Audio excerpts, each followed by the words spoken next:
Maraming tao ngayon mga sangkay ang nasa Amerika na nagpapanik na simula po nung manalo itong si Donald Trump. So alamin po natin ang sitwasyon at kung bakit nga ba nangyayari ito.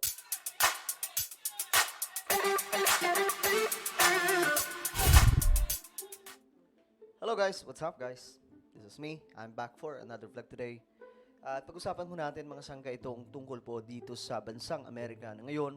Matunog pa rin po na usapin no? Sa kahit na saang social media platform or mga balitaan, mga sangkay, pinag-uusapan po talaga itong pagkapanalo ni Donald Trump. Kasi for the first time, nangyari po yung ganong kalala na landslide no? Na pagkapanalo sa isang kandidato doon po sa bansang Amerika.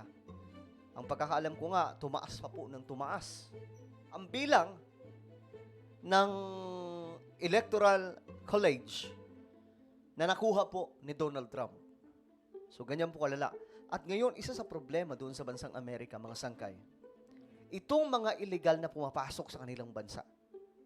Ngayon, nagbabala itong si Donald Trump. Pagpasok daw po niya, mga sangkay, magkakaroon po ng pinakamalaking pagpapalayas, mga sangkay, sa maraming tao doon sa Amerika. Sino-sino ang tatamaan dito?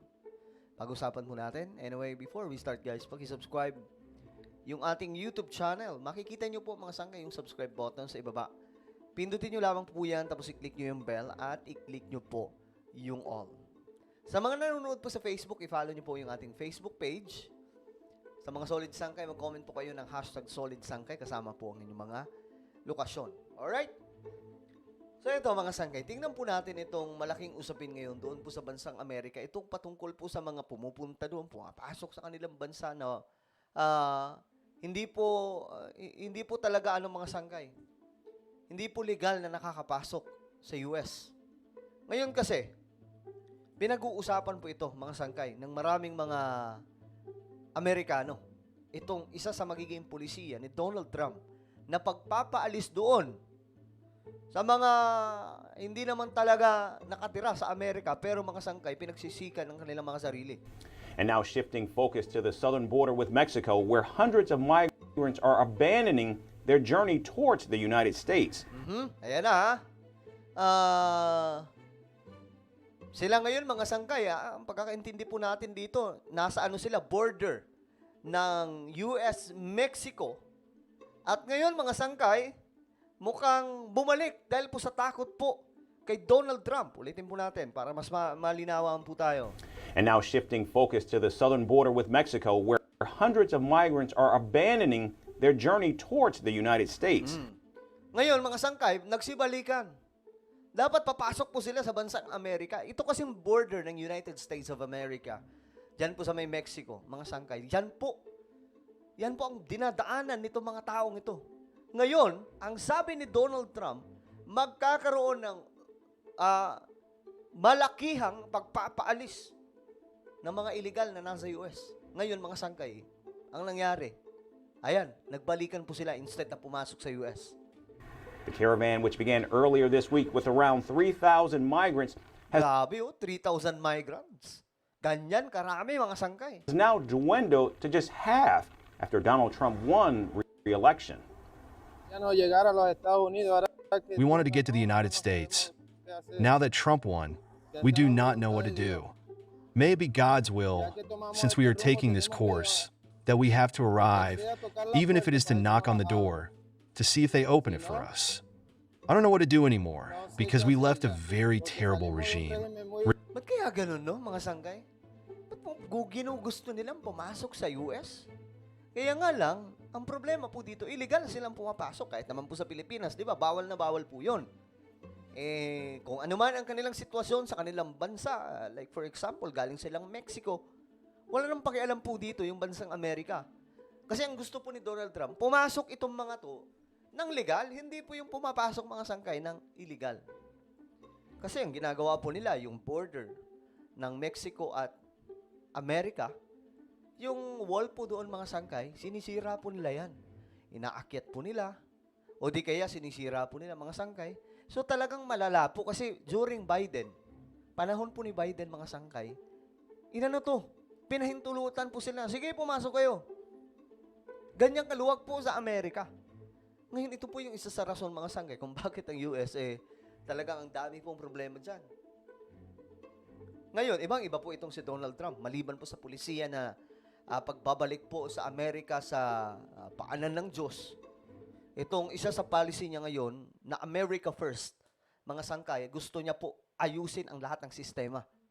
Itong mga to, nag-warning na po siya, magkakaroon ng mass deportation.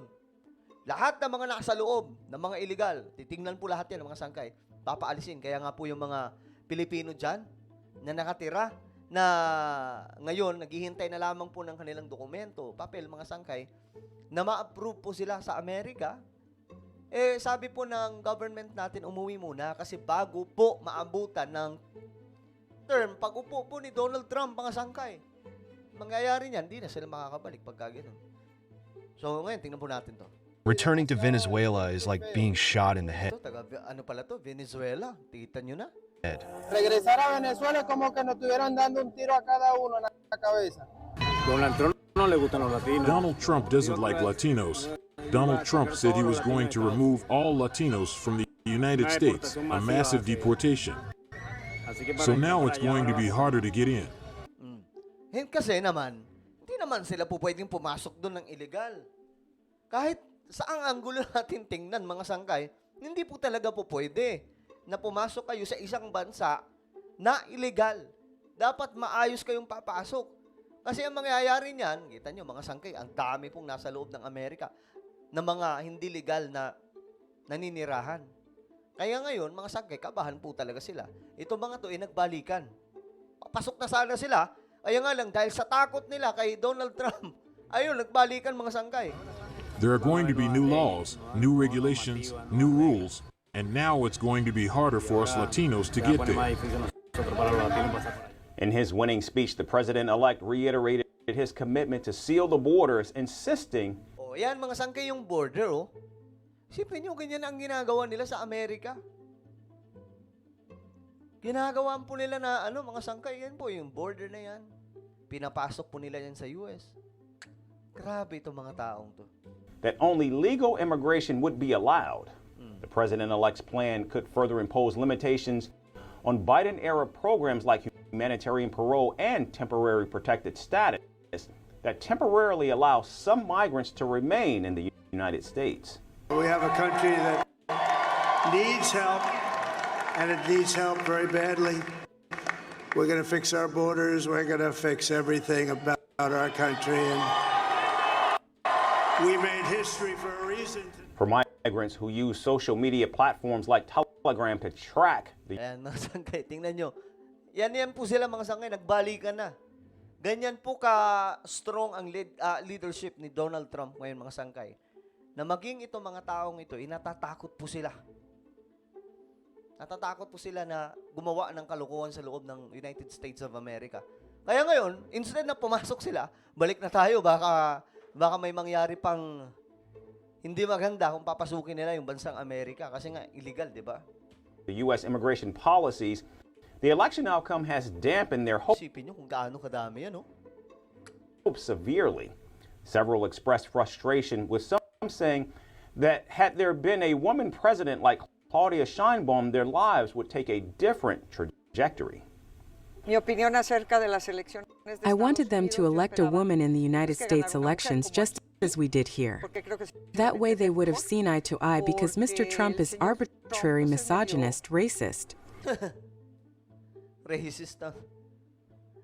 Inaayos lang ni Donald Trump. Ang gusto kasi ng mga sangkay, illegal sila, okay lang, payagan silang pumasok sa Amerika ng illegal, okay lang. Hindi naman po pwede yun, di ba? At sa Pilipinas Arbitrario, misógino, racista.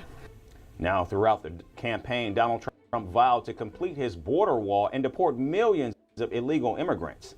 Grabe. Millions. Ganyang kadami mga sangkay yung mga illegal na pumapasok. Milyon mga sangkay nasa US. He even promised to hire an additional 10,000 Border Patrol agents and impose tougher restrictions on asylum. So in order to meet the goal of hiring 10,000 new agents, we need the agents. We need them badly. And keeping our incredible veteran agents on the force. Don't leave us.